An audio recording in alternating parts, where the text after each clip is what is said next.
We have a shocking Minnesota Vikings update as the plan has been revealed as to who the Vikings are going to cut from the offensive line to help out JJ McCarthy next season. We're going to be talking about all of this as well as some more updates on the offensive line here in this video. Before we get into it though, we know that 91% of you guys watching right now are not subscribed to the channel. We're on the road to 1K and your support has been absolutely insane lately. We very much appreciate it. And we know that we can get to 1K, but that is our goal right now, and your guys' support has been, like I said, absolutely incredible. But without any further ado, let's get into this video, starting off here with that brutal ending. And I don't want to talk too much about this, but that's just the way that the article started.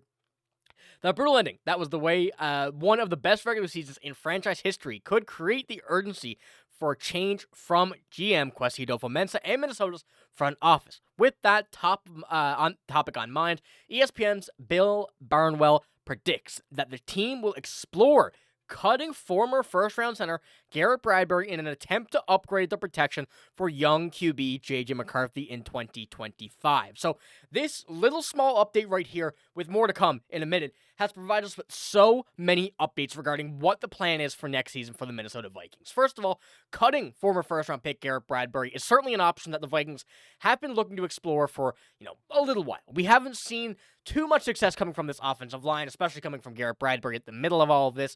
We'd like to see more, and a good example of someone that we really would have liked to seen him develop into is second-round pick from the Eagles, Cam Jurgens, who, as we know right now in the Super Bowl replacing Jason Kelce, had a great guy to sit behind and really come into next season. Certainly worked out well, but not so much for Garrett Bradbury. We see that that's going to be the plan as well as the update for the offensive line. That's something we've been pretty familiar with, but this also seems to be that we're looking at the Vikings planning on starting JJ McCarthy next season. And we've been kind of exploring the idea here. We've been really talking about the idea as to what the Vikings' plan will be. Are they going to keep JJ McCarthy, as a starting quarterback right now in mind? Are they going to keep Daniel Jones, a guy who really opted to come here? Maybe we keep him, sign him, keep him as a backup, potentially start the season if they don't feel like JJ McCarthy is ready. There's still so many options at QB, but it seems like the Vikings, according to this report, are planning for JJ McCarthy, which is something that, as Vikings fans, is very exciting to see, at least at this point in the season. But what Bill Barnwell had to say, we have right here. The veterans the Vikings have under contract are generally locked in or playing well enough to alleviate any concerns about being released. The one exception might be Garrett Bradbury, who has settled in as a low-end starter at center.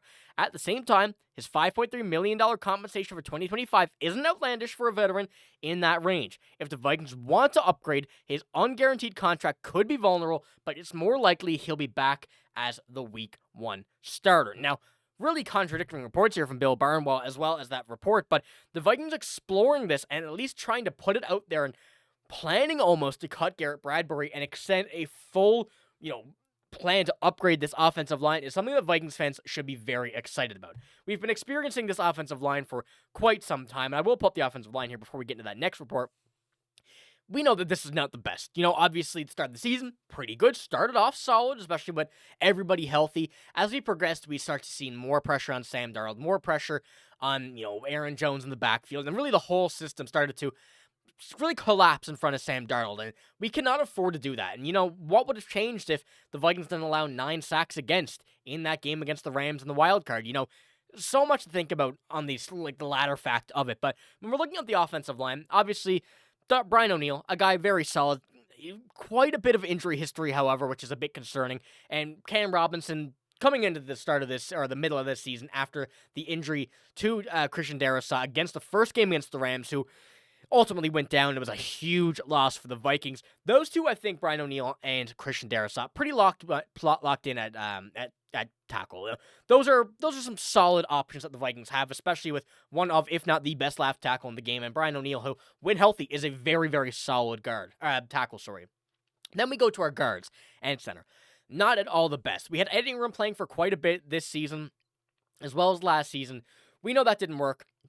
Blake Brandel, Dalton Reisner, two guys that, they will suffice, but not for a full season. If they have to come in for a game or two, play half the season, perfect. They can work well, but with the pressure now in the NFL, and especially against the quarterback that we're going to want to protect next season, they will not suffice. We've looked at some people in the draft as well, some tackles who could maybe move to guards, some guards in the draft. Whatever the Vikings' plan is has really yet to be revealed, but there's been many reports about a secondary, potentially running back, some sort of offensive lineman with a transition potentially to guard if it is a tackle in with that first-round pick. But there still is a lot of looking to do at what the plan is for it. But right now, we can tell for sure that the middle of this offensive line is not at all what we're looking for. But as we kind of progress, Bradbury finished in the 2024 season with PFF's lowest pass block grade among Vikings offensive line, which is, of course, a very, good stat to point out how much of a struggle this offensive line had this season. So it's no surprise that the future of this team would be under the microscope. If the team does make the switch to McCarthy at QB for the start of the 2025 season, they cannot afford to have weak links in the middle of the offensive line, especially at center. And for what we're looking at right now as well, with JJ McCarthy coming in, just playing the preseason last year, then going out with injury, of course, for the full season, getting marked out with that surgery as well, it would be a good time to kind of start that new battery. Having a new center, new quarterback coming at the same time, be able to work together, figure things out early, and go from there. It's so much better than having to switch out multiple centers, multiple offensive linemen throughout the season. If they can get something sorted out, locked down for JJ McCarthy as soon as they start, that is the best plan of attack going forward.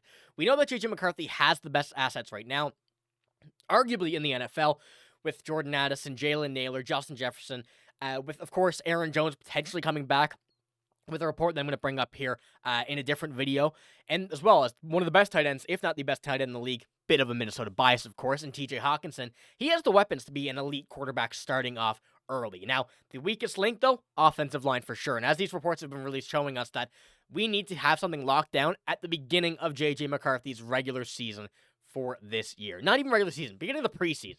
We need to have something ready to go then. And the Vikings own the 7th most projected cap space in 2025, which is a major bonus for this team, of course, and they'll need to start spending on the interior offensive line if they want to get over the hump in this postseason. So that's where we're also looking at the projection of cutting Garrett Bradbury here in this. Giving that extra bit of bonus money to spend in the interior offensive line, although you will have a penalty in the cap, if you can easily cut him, get that money spent, spend it on someone who we trust, someone that we know can be a solid interior offensive lineman. You make that move without a shadow of a doubt. Take the penalty, because what we need right now is going to be the best for JJ McCarthy, which is the offensive line, on the interior of the offensive line. So looking at the plan right now, from those contracts, from the conflicting reports of if they're going to cut him, what Bill had to say that he don't think they're going to cut him, there still is lots of reports. And you draft him with your first-round pick a couple of years ago. Still kind of a challenging thing to get rid of. You don't want to get rid of your first-round pick.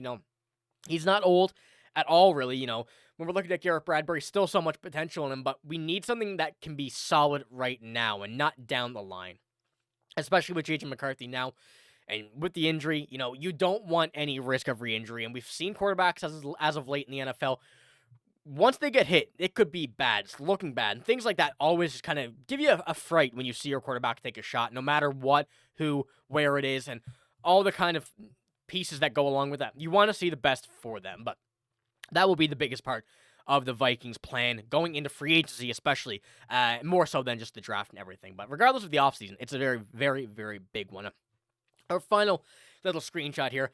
The problem was in 2024, obviously, offensive line. Despite the team's remarkable 14-3 run in the regular season, former second-round pick Ed Ingram became a liability at right guard, to the point where they replaced him by veteran Dalton Risner mid-season. The switch made significant difference, but at the other guard spot, Blake Brandel struggled mightily at times, leading the team in 11 penalties and surrendering 46 pressures, second only to Cam Robinson. Another surprising one by Cam Robinson.